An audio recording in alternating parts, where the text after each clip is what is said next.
Thank you.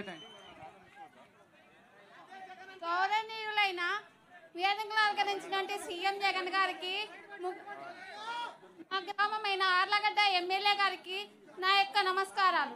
ఇక్కడికి చేరవచ్చిన ప్రజలందరికీ నా యొక్క కృతజ్ఞతలు. విషయం ఏమంటే మేము నా పేరు అపర్ణ, మా భర్త పేరు సావిత్రి ప్రసాద్.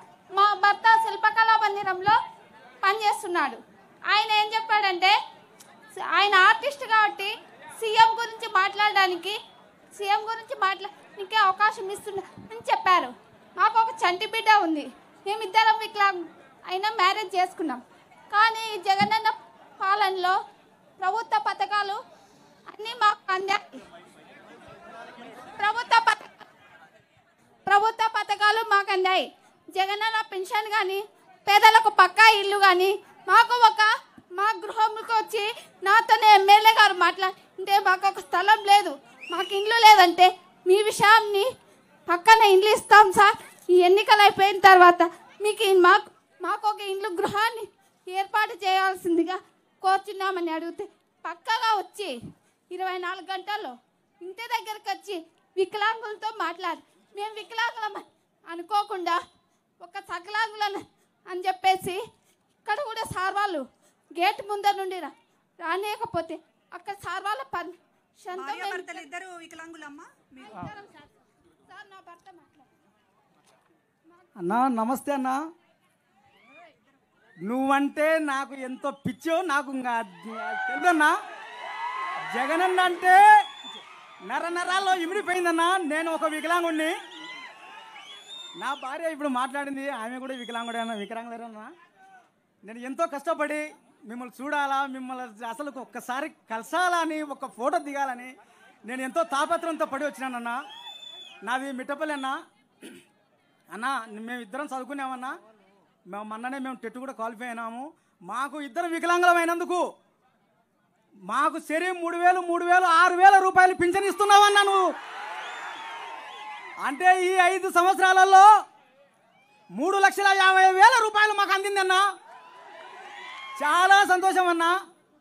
ఇకపోతే అన్నా, మొన్న మీరు ఆలగడ్డకు వచ్చినప్పుడు 45 అడుగుల 2 కటౌట్లు నేనే స్వయంగా వేసానన్నా. నేను వికలాంగుని అయినా కూడా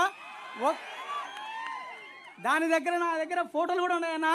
ఈ రాత్రి అంతా మేలుకొని మీకోసం నేను చిత్రాన్ని గీసుకొని స్వయంగా మీకు అందజేయాలని నేను వచ్చినానన్నా. నా అభిమానాన్ని కాదనకుండా ఒక్కసారి నా ఆవేదనను ఒక్కసారి ఆలోచన చేసి ఒక్క ఫోటో దిగితే చాలన్నా నాకు.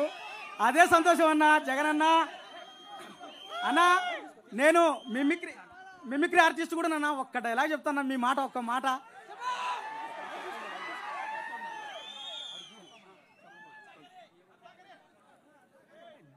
మన పాలనలో కులం చూడం, మతం చూడం, పార్టీ చూడం, రాజకీయాలు చేయం. ప్రతి ఒక్క పేద వంశకి మంచి జరిగే కార్యక్రమం చేస్తాము అని చెప్పి ప్రతి ఒక్కరికి చెప్పండి.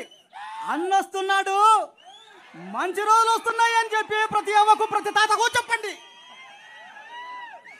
మేమంతా మిమ్మల్ని సీఎం చేసుకోవడానికి మేము సిద్ధం. మీరంతా సిద్ధమేనా అని అడుగుతున్నా మిమ్మల్ని. సిద్ధం. జై జగనన్న. థ్యాంక్ యూ అన్న. పేరేం పేరు? పేరు చెప్పండి అన్న. నా పేరు ప్రసాద్ అన్న, సావిత్రి ప్రసాద్, మిట్టపల్లి అన్న నాది. Thank you Prasad. Thank you అన్న. ఒక్క ఫోటో అన్న. పెడతాం. హలో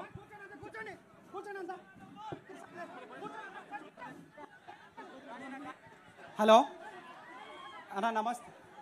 చెప్పండి అన్న, చెప్పండి. ఇక్కడ కొంచెం పేరు చెప్పండి. నమస్తే అన్న. నా పేరు ఎం హుసేన్ బాషా అన్న. నేను ఎర్రగుంట్ల గ్రామానికి చెందిన ఒక ప్రైవేటు ఉద్యోగిని అన్న. నా కొడుక్కి ఫస్ట్ క్లాస్ చదివేటప్పుడు చాలా బాగా ఆడుకుంటూ ఉల్లాసంగా ఉండేవాడన్న. సడన్గా ఒక రోజు ఏం జరిగిందో తెలియదు, ఒక్కసారిగా నేల కూలాడన్న. అతను నేల కూడేసరికి మన దగ్గరలో ఉన్న ఆసుపత్రులకు వెళ్ళాను. అక్కడికి వెళ్తే డాక్టర్లు చాలా పెద్ద సమస్య వచ్చింది మీ బాబుకు, ఇక్కడ దగ్గరలో మీకు హాస్పిటల్స్ లేవు, మీరు చాలా దూరం వెళ్ళి చేయించుకోవాల్సి వస్తుంది అని చెప్పారన్న. నేను ఏమాత్రం కుంగిపోకుండా మాకు తోడుగా జగనన్న గారు ఉన్నారనే ధైర్యంతో నిలబడ్డానన్నా. నా జీవితం అయితే చాలా అంధకారంలో చాలా కష్ట సమయాన్ని గడిపానన్నా. మన దగ్గరలో తిరుపతి బర్డ్ హాస్పిటల్కు వెళ్ళండి అని మా గ్రామ పెద్దలు గారు చెప్పారన్నా. అక్కడ మీ పక్కన ఉన్నారన్నా మా గ్రామ పెద్దలు. వెళ్ళండి, మీరు ఆరోగ్యశ్రీ కార్డు తీసుకెళ్ళండి, మీకు మంచి జరుగుతుంది. జరగకుంటే మేమున్నాము, మీ సమస్యను జగనన్న గారి దగ్గరికి తీసుకెళ్తామని చెప్పారన్నా మా గ్రామ పెద్దలు. అదేవిధంగా నేను ఆ హాస్పిటల్కి వెళ్ళానన్నా. అక్కడ నేను ఆసుపత్రిలో చూపించుకుంటే చాలా ఖర్చుతో కూడుకున్న వైద్యం చేయాలని అన్నారన్నా. చాలా ఖర్చుతో వైద్యం చేయాలన్నారన్నా. నేను